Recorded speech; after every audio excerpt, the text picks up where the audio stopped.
अस्सलामुअलैकुम रहमतुल्लाह वबरकातुहू। ए जी रूटा टिलर है, तुहानू विखा दिंदे आ ट्रैक्टर दे पिछे। ते ए ट्रैक्टर है ते ए रूटा टिलर है। आ वेखा एडा वड्डा रूटा टिलर है।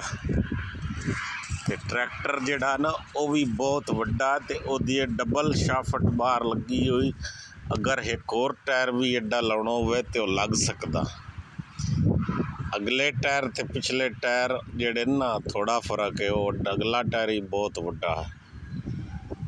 ते जॉन डीयर कंपनी दा ट्रैक्टर है। ते आ वेखो ना, आ रूटा टिलर है। ये घुमदा थल्ले ते ये सारा वाई जिहड़ी ना जमीन नूं नरम कर दिंदा। आ ट्रैक्टर है जी। ਇਹਦੇ ਤੇ चढ़ना भी होवे ते आ 2-3 सीढ़ियां चढ़ के ते उत्ते वजींदा। आ फ्रंट ते इधर लगो आ एच भी ते लिंक भी। अगर कोई फ्रंट ते चीज़ लाउणी होवे ना ते वो ला सकदा बंदा। ये हो गया। ते आ हुण बना के जमीन जड़ी ना ये ट्रैक्टर नाल छड्डी। ते आ वेखो ना,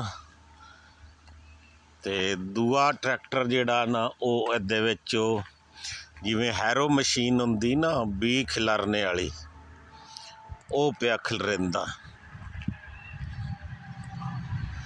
वो बीऽ खिलरांदा पिया ते आ जमीन बनी पई।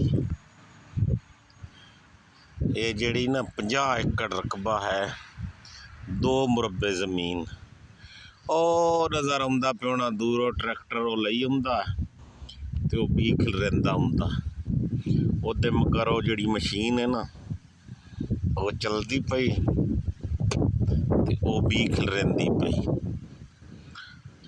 ते इत्थे जिहड़ा ना यूरोप मुल्कां चों इहो तो सहूलतां ने, मशीनां बड़ियां होंदियां ने, बहुत ज़्यादा मशीनां होंदियां ते वो अग्गां बहुत ही कम जिहड़ा ना वधिया करदियां। ते आ लोड करके सट गया है बीऽ। ਇਹਦੇ अंदर बीऽ है ते ਉਹ ਜਿਹੜਾ ना ट्रैक्टर चक्कर लाई आउंदा। वो हुण बड़ा लाइन वार ਜਿਹੜਾ ना वो बीऽ खिलारदे सी। आ वेखदे पे उस ਜਿਹੜੀ मशीन है आ बरीक जिहियां लैना नज़र आउंदियां पईयां जमीन ते निकलियां पईयां बरीक।